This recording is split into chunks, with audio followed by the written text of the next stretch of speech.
Crash Bandicoot N.Sane Trilogy for the Nintendo Switch is a compilation of Crash Bandicoot, Crash Bandicoot 2, Cortex Strikes Back, and Crash Bandicoot, Warped.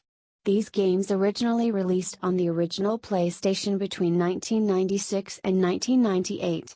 They had you in the role of the titular Crash Bandicoot as you jumped and spun across icy caverns and medieval villages in an attempt to thwart your nemesis Dr. Neocortex.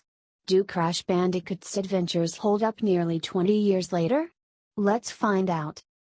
First up, Crash Bandicoot N.Sane Trilogy, which is a 5.2 GB download size on the Nintendo Switch, adds some common features across all three games.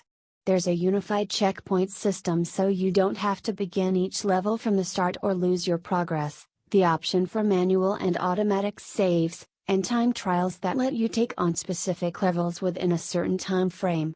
You can also play most stages in each game as Crash's sister Coco, which wasn't possible when the games first released. As for the games themselves, they're as tough as ever. The original Crash Bandicoot, despite the aforementioned additions, is hard as nails.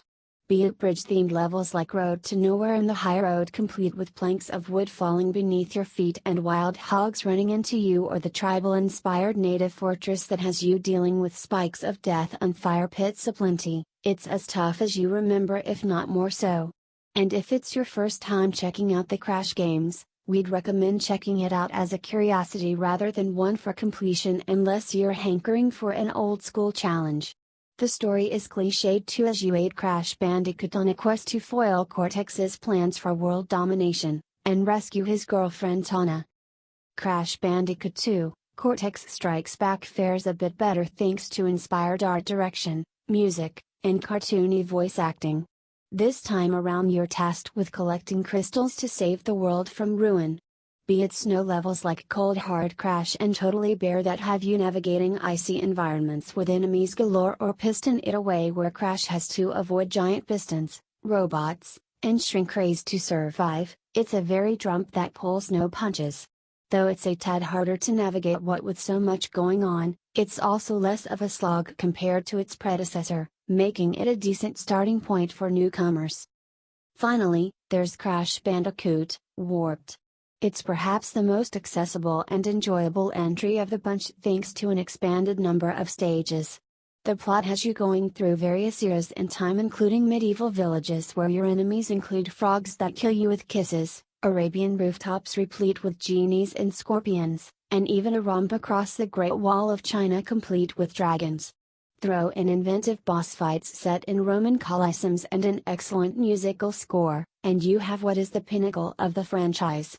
This third installment in the Crash Bandicoot series alone is good enough to warrant being worth the entire price of admission of the Crash Bandicoot N.Sane Trilogy. While there's enough in terms of content, Crash Bandicoot N.Sane Trilogy looks good too.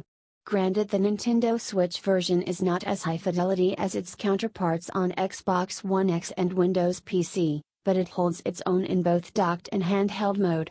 Controls across games felt solid and responsive, allowing us to pull off every action as we needed to using the Nintendo Switch Joy-Con and the Nintendo Switch Pro controller.